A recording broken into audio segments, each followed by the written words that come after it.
28장부터 29장부터 32장까지 말씀은 애굽을 향한 하나님의 심판의 이야기가 기록이 되어져 있습니다. 1절 말씀 보면 여호와의 말씀이 내게 임했다. 그러니까 하나님께 받은 말씀을 그대로 전하는데, 인자야 너는 애굽을 향해서 예언해라, 슬퍼하라고. 왜냐하면 하나님의 심판의 때가 가까웠기 때문에 너희는 통곡하고 슬퍼하라고 그렇게 외쳐라. 하나님의 날이 가까웠는데 3절 말씀 보면 구름의 날일 것이다. 해가 뜨긴 떴어요. 그런데 구름이 아주 짙으면 햇볕이 비치질 않아요. 구름을 뚫질 못해요. 그런 것처럼 하나님의 심판이 임할 때에 마치 구름이 낀 것처럼 그런 어둠이 있을 것인데, 4절 말씀 보면 애굽에 칼이 임할 것이다. 칼이라고 하는 것은 구체적으로 전쟁을 이야기합니다. 그런데 4절 중간에 보면 구스의 심한 근심이 있을 것이며 애굽의 무리가 잡혀가며 그 터가 걸릴 것이다. 구스라고 하는 이 나라는 상애굽, 애굽 지중해를 중심으로 보면 남쪽에 이렇게 나일강이 그 애굽 쪽에서 흘러서 시작해가지고 지중해로 빠져나가거든요. 그래서 이 출발지가 있는 내륙을 상애굽이라고 그러고 지중해 주변을 하애굽이라고 불렀어요. 구스는 이 상애굽과 연결되어져 있고 오랫동안 그 애굽의 영향력 가운데 있는 나라가 구스입니다. 애굽을 중심으로 해서 주변에 여러 애굽의 영향력에 있던 나라들이 구스, 5절에 붓, 룻, 굽, 주변 여러 나라들이 있는데, 이 나라들은 어떤 때는 애굽의 보호를 받기도 하고 어떨 때는 애굽에 의해서 어려움과 고난을 겪기도 하는 그런 나라들인데, 분명한 것은 애굽을 중심으로 애굽의 그늘 속에서 함께 군사, 경제 이런 협력을 맺으면서 생활하고 있는 모든 나라들이 함께 하나님의 심판을 당하게 된다고 이야기합니다. 그래서 6절부터 9절까지 말씀 속에서 구체적으로 동맹국들의 멸망에 대해서 이야기하고 있는데, 6절 애굽을 붙들어 주는 자도 엎드러지고, 애굽을 붙들어 준다는 이야기는 애굽과 함께 동맹을 맺고 있는 나라들도 애굽이 심판당해서 멸망할 때 함께 무너진다고 이야기합니다. 그래서 믹돌에서 수에네까지 애굽 전체가 하나님의 심판을 받아 전쟁에 휩싸이게 될 것이고, 8절 내가 애굽에 불을 일으키며 전쟁이 있게 하는데 애굽을 돕는 모든 나라들을 함께 멸망시킬 것이다. 그러면서 9절 말씀 보면 그날의 사절들이 내 앞에서 배로 나아가서 염려 없는 구스 사람을 두렵게 하리니. 구스는 애굽 국경에서부터 구스는 아주 멀리 떨어진 나라인데도 불구하고 전쟁이 일어나니까 이 애굽 사람들이 어디로 도망을 가냐 하면 배를 타고 육지로 바다를 통해서 강을 통해서 구스로 피난을 가는 거예요. 피난 가서 이야기하기를 바벨론 군대가 쳐들어왔다, 바벨론 군대가 쳐들어왔다, 이렇게 되니까 평안한 삶을 살아가던 구스 사람들도 모두 근심과 걱정과 염려 속에 빠지게 될 것이라고 이야기합니다. 이제 10절부터 12절까지 구체적으로 그러면 누가 애굽을 공격하느냐?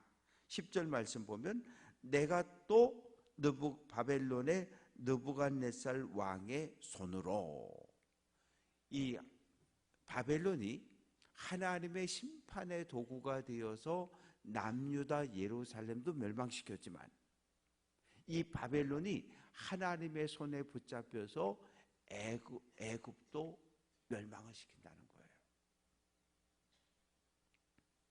이걸 보면 우리가 무엇을 알 수 있습니까? 하나님은 이스라엘만 심판하고 벌주는 하나님이 아니구나. 하나님은 온 모든 나라를 다스리고 통치하는 그런 하나님이구나 하는 것을 우리가 깨닫게 됩니다. 성경에 보면 이스라엘과 관련 없는 주변 나라에 대한 이야기를 기록한 성경이 참 많아요. 이사야서에도 있고, 이사야에도 있고, 예레미야에도 있고, 에스겔에게도 있고, 아모스에도 있고. 그래서 이방 나라와 관련된 성경들을 이렇게 세어보면 한 50장 정도 됩니다. 50장. 창세기 정도의 분량이 이방 나라들에 대한 말씀이 기록이 되어져 있어요. 그걸 보면 하나님은 이스라엘만의 하나님이 아니라 온 세상을 주관하고 다스리고 통치하시는 하나님인 것을 분명히 알 수 있습니다. 그래서 12절 말씀 보면 내가 그 모든 강을 마르게 하고 나일강과 그 지류, 그 주변에 있는 모든 나라들을, 애굽을 하나님께서 바벨론 군대를 통해서 심판하겠다고 선언을 합니다.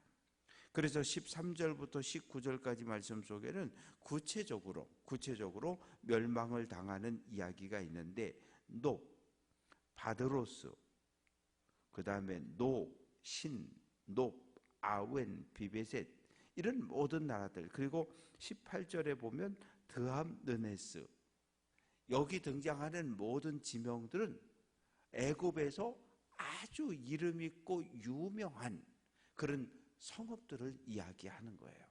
애굽을 대표하는 모든 성읍들이 바벨론 군대의 공격을 받고 모두 다 무너지고 폐허로 변하고 많은 사람이 죽고 포로로 끌려가고 도망치고 이런 일들이 일어날 것이다. 그래서 19절 이같이 내가 애굽을 심판하리니 내가 여호와인 줄을 그들이 알리라.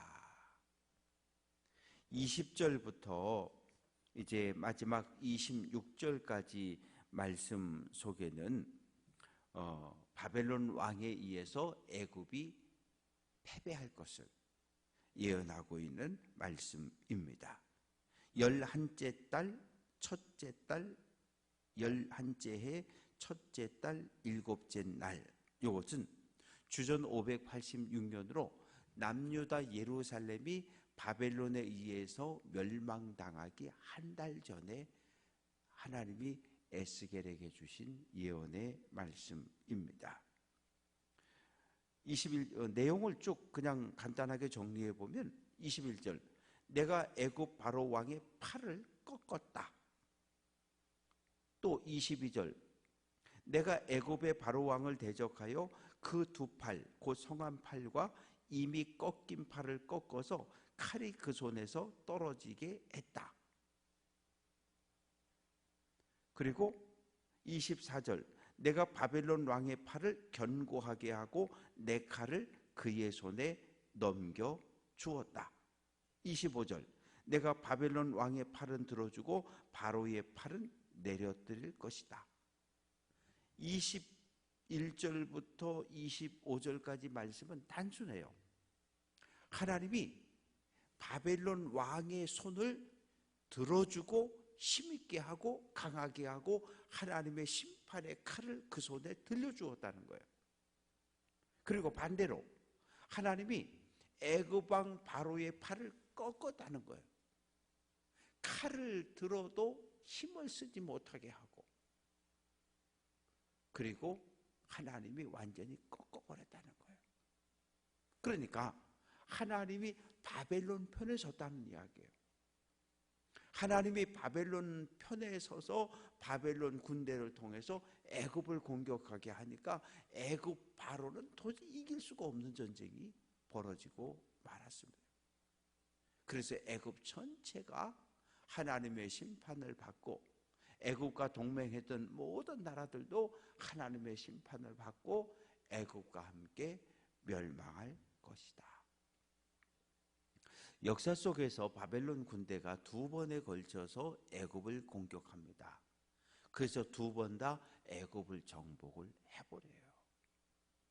그러면 어떤 일이 벌어질까요? 13절 말씀 보면 애굽 땅에서 왕이 다시 나지 못한다. 애굽 본토 사람들이 왕이 될 수 없다는 거. 왜? 바벨론 왕의 통치를 받는 바벨론의 식민지가 됐으니까. 마치 요셉이 총리로 세워졌을 때 중앙아시아에 살고 있던 힉소스족이 애굽을 정복하고 애굽의 12왕조를 세워서 애굽을 통치했던 것처럼 이제는 바벨론 군대가 쳐들어와서 바벨론 왕이 애굽을 다스리는 이런 상황이 되었다는 거죠. 그리고 이제 18절 끝부분에 보면 그 딸들은 포로가 될 것이다. 팔레스타인 하마스가 이스라엘을 공격했고 150명의 포로가 잡혀갔고 지금 드러난 것은 어린 아기들이 한 40명 이상 목숨을 잃었다 그러잖아요. 전쟁이라고 하는 것은 우리가 생각하는 모든 도덕, 윤리, 상식 이런 것 다 무너지는 것이 전쟁이에요. 전쟁에서 살아남는 게 목적이 되는 거예요. 우리가 일상에 살면서 어린아이 하나를 유기하고 납치하고 죽였다? 온 사회가 들썩들썩 거리잖아요. 그런데 수백, 수천, 지금 2,500 이상 양쪽에 사상자가 났다 그러는데 전쟁은 수만 명이 죽어도 수십만 명이 죽어도 눈도 깜짝 안 해요.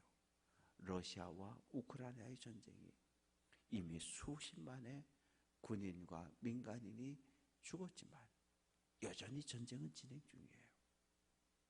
그래서 바라고 소망하는 것은 역사를 주관하시는 하나님께서 평화가 깨어진 러시아와 우크라이나 또 이스라엘과 팔레스타인 이 땅에 평화가 회복되기를 위해서 기도해 주시고 우리나라 우리 민족이 사는 길도 어떤 힘 있는 강대국을 의지하고 동맹을 맺는 것이 아니라 역사의 주인이신 하나님을 믿고 의지할 때 이 민족의 미래가 이 민족이 견고하게 설 수 있음을 알고 나라와 민족을 위해 기도하는 성도 되시기를 주님의 이름으로 축원합니다.